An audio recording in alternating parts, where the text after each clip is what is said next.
अगर कोई स्थान प्राण प्रतिष्ठित है तो उसका मतलब है वहां एक शक्तिशाली ऊर्जा है।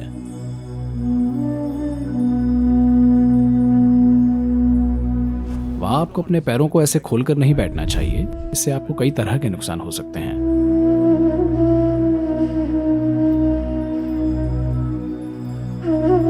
खाना भी मैं बता रहा हूं।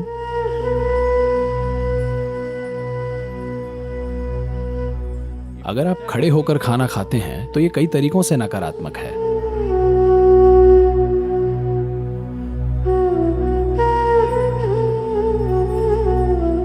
ये सवाल क्लेयर ने पूछा है यहाँ III से।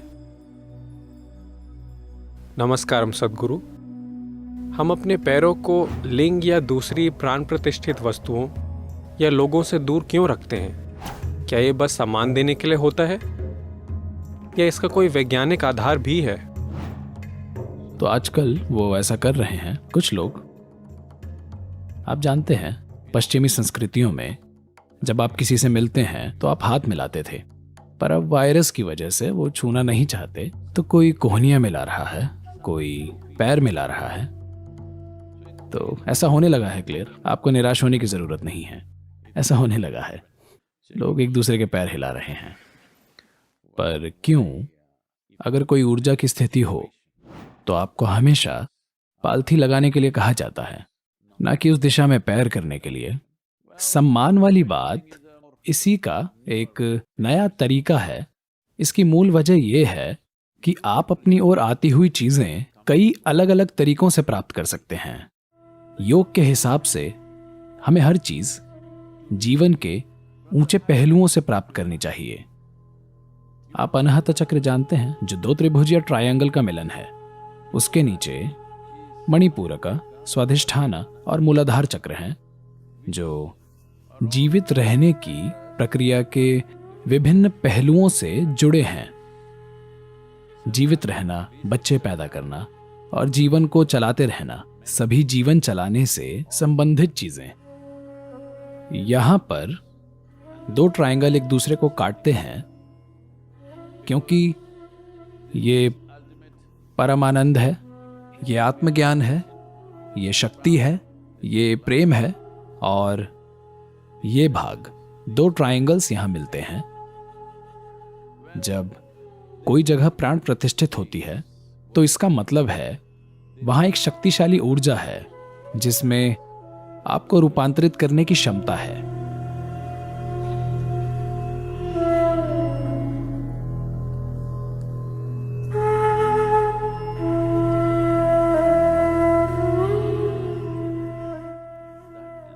वो ऊर्जा हमेशा आप में मौजूद सबसे ऊंची संभावना से आपके अंदर आनी चाहिए। अगर आप अपने इस सहस्रार से उसे प्राप्त कर सकें तो ये बहुत शानदार होगा।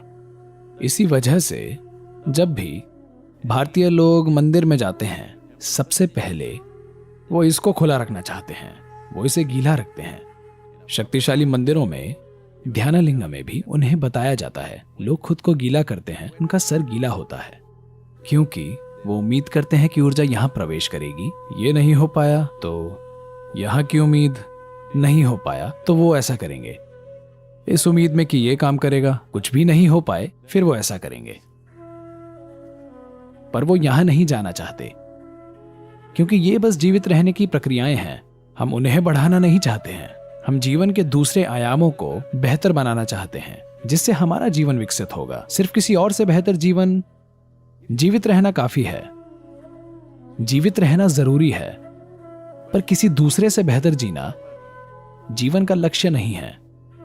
यह समय की बर्बादी है, क्योंकि आप जो चाहे कर लें, आप हमेशा के लिए जीवित नहीं रहेंगे। हेलो, आप जो चाहे कर लें, महामारी के बिना भी आप हमेशा के लिए जीवित नहीं रहेंगे। तो सिर्फ जीवित रहने की दिशा में बहुत ज्यादा निवेश करना जरूरी नहीं है। तो इस वजह से इस पूरी संस्कृति ने इस आयाम को समझा और उन्होंने समाज को एक अलग तरीके से बनाया। खैर, आज जो आप देख रहे हैं वो इसका बिल्कुल बिगड़ा रूप है, पर मूल रूप से आज भी मौजूद है कि आप जब भी किसी प्राण प्रतिष्ठित स्थान पर जाते हैं तो आप ऐसे होते हैं, क्योंकि आप चाहते हैं कि ऊर्जा यहां प्रवेश करे। आप परम आनंद चाहते हैं, अगर ना मिल पाए तो कम से कम शांति और ज्ञान।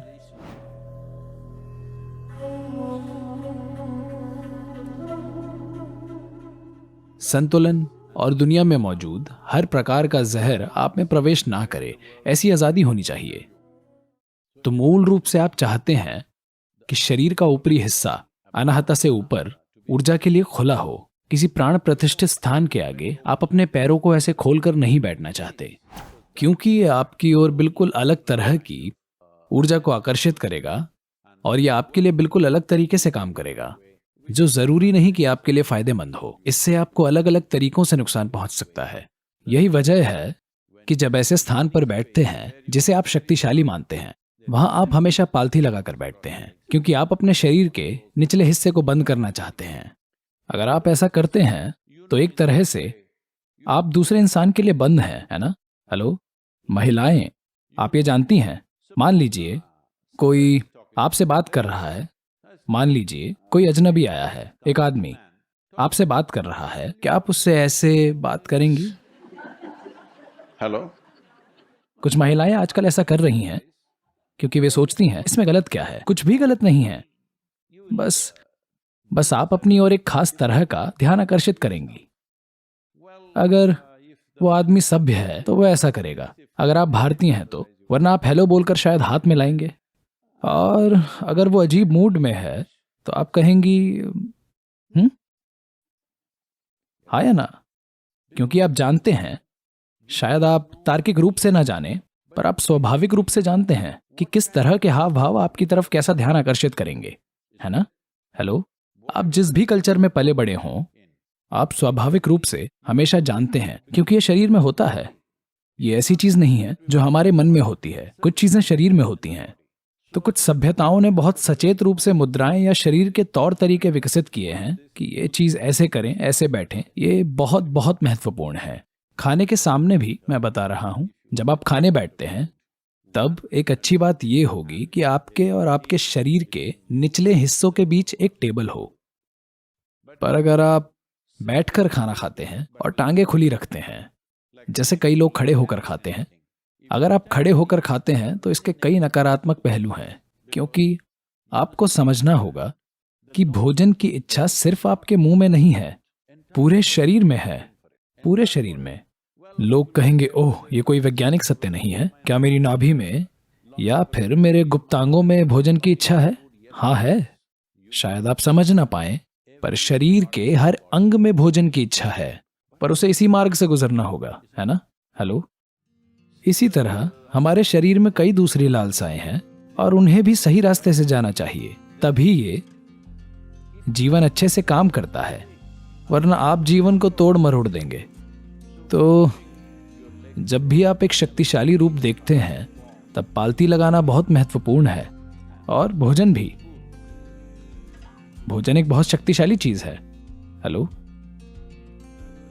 अगर आप 3 दिन ना खाएं तो आप समझ जाएंगे कि भोजन बहुत शक्तिशाली है ना? हेलो, ये वाकई बहुत शक्तिशाली है। और आप देखेंगे अगर आप 3 से 5 दिनों तक कुछ ना खाएं तो शरीर की हर कोशिका भोजन के लिए तरसेगी। अब अगर यहां खाना हो तो असर बस यही नहीं होगा कि मुंह में पानी आएगा, कई चीजें होंगी। तो ये महत्वपूर्ण है कि जब भोजन आपके सामने आए तो आप पालथी लगाकर बैठे हों, पर आपने एक और तरीका ढूंढ लिया है खुद को टेबल से बचाना। ठीक है, अगर वो आपके लिए मददगार है तो। पर अगर आपको बहुत भूख लगी है और भोजन पूरे शरीर के सामने है तो यह आपके लिए अच्छा नहीं है। भोजन के साथ ऐसा होता है क्योंकि हम भोजन को एक शक्तिशाली साधन मानते हैं। जिन प्राण प्रतिष्ठित वस्तुओं और मनुष्यों में एक तरह की शक्ति है, आप कभी भी उनके सामने इस तरह से अपने पैर खोलकर नहीं बैठते, क्योंकि इससे आपके सिस्टम में एक गलत तरह की ऊर्जा जाएगी। मैं पूछ रहा हूं, क्या शौच करना अच्छा है? हेलो, मैं आपसे एक सवाल पूछ रहा हूं। हाँ, पर शौच आपके शरीर के एक विशेष हिस्से से बाहर आनी चाहिए। ये कहीं और से निकले तो भयानक हो जाएगी, है ना? हेलो, इसी तरह भोजन एक विशेष तरीके से अंदर जाना चाहिए। अंदर जाने वाला भोजन सिर्फ भौतिक भोजन नहीं है। भोजन कई तरह से आप में जाता है। क्योंकि पूरे शरीर में ये काबिलियत है। मुझे आपको अपना अनुभव बताना चाहिए। जब मैं बिजनेस करता था तब हमें किसी बिजनेस समझौते में एक बड़ी सफलता मिली थी। तो जहां भी संभव हो मैं हमेशा प्रकृति के बीच रहता था। मैं ट्रैकिंग, मोटरसाइकिलिंग करता रहता था। पर मेरा साथी एक बढ़िया शहरी लड़का था।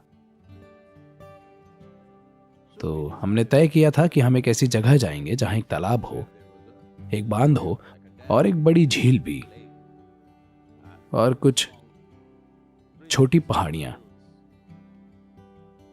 हम वहां गए और हम सब तैर रहे थे। तैरने के बाद भी मैं अपनी तैराकी के कपड़ों में ही था। मैंने सोचा मैं पहाड़ी पर चढ़ता हूं। गर्मी के महीने थे, सब सूख चुका था। तो मैं पहाड़ी पर चढ़ गया। अब मैं कभी कभी सोचता हूं, इन दिनों मैं जहां भी जाता हूं हर किसी के हाथ में पानी की बोतल होती है। उस समय मैं दिन रात घूमता रहता था, मेरे पास पानी की बोतल कभी नहीं होती थी। हम बस ऐसे ही मैनेज करते थे। तो मैं पहाड़ी पर चढ़ गया और उस गर्मी में बिना कपड़ों के मुझे बहुत पसीना आने लगा। पर आपको पता है, मेरी समस्या यह है कि मैं आधे रास्ते से वापस नहीं मुड़ता। तो मैं ऊपर शिखर तक जाकर फिर नीचे आना चाहता था। मैं ऊपर गया और नीचे आते आते मुझे लगने लगा कि मेरी जीभ फूल रही है और मेरा दम घुट रहा है। मैं इस कदर डिहाइड्रेटेड हो रहा था कि मेरी जीभ मेरी सांसों में रुकावट बन रही थी। मेरी हालत वाकई खराब थी। मुझे पानी की कम से कम कुछ बूंदों की सख्त जरूरत थी। मैंने अपना पसीना चाटना चाहा, पर कोई फायदा नहीं हुआ। जब मैंने सोचा कि मैं सचमुच अपनी चेतना खो दूंगा, बेहोश हो जाऊंगा, तब मैं बस कुछ समय के लिए अपनी आंखें बंद करके वहां बैठ गया। तब मुझे एहसास हुआ कि मेरा पूरा शरीर, मेरे हाथों और पैरों के बाल एक दिशा में जा रहे थे। ये रोंगटे खड़े होने जैसा नहीं था। रोंगटे खड़े होना यानी एक बाल इस तरफ उठेगा, दूसरा उस तरफ उठेगा। मैंने देखा कि सारे बाल इस ओर इशारा कर रहे थे और मुझे पता चल गया वहां कहीं पानी है। और मैं वहां पानी ढूंढने लगा। मैं चट्टान के नीचे एक छोटी सी गुफा में चला गया। वहां एक छोटी गुफा थी। ये गुफा इंसानों के लिए नहीं थी। शायद खरगोश और चूहे और वैसे जानवर वहां रह सकते हैं। वैसी गुफा, बस उतनी बड़ी। वहां थोड़ा सा पानी इकट्ठा हो गया था। शायद वो खरगोश का पेशाब था या बारिश का पानी था, पता नहीं क्या था। उससे कोई फर्क भी नहीं पड़ा। मैंने बस उसमें अपना चेहरा डाला और पानी के साथ साथ कीचड़ वगैरह सब कुछ पी गया। मैं कुछ देर वहीं बैठा और थोड़ा आराम मिलने के बाद नीचे आ गया। मैं ये क्यों बता रहा हूं? क्योंकि जब आपके लिए कुछ वाकई जरूरी होता है, जैसे भोजन या पानी, तो आप देखेंगे कि शरीर की हर कोशिका तरसती है। अगर आप ध्यान दें तो आप देखेंगे कि प्यास सिर्फ आपके मुंह में नहीं है, बल्कि हर जगह है। तो सिर्फ भोजन के साथ ही नहीं, बल्कि हर तरह की ऊर्जा के साथ भी ऐसा होता है। शरीर की हर कोशिका तरसती है। यह बहुत महत्वपूर्ण है कि आप इसे सही तरीके से प्राप्त करें।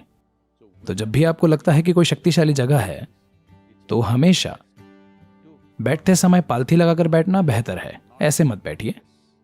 आप ऐसी चीज आकर्षित करेंगे जिसकी आपको जरूरत नहीं है।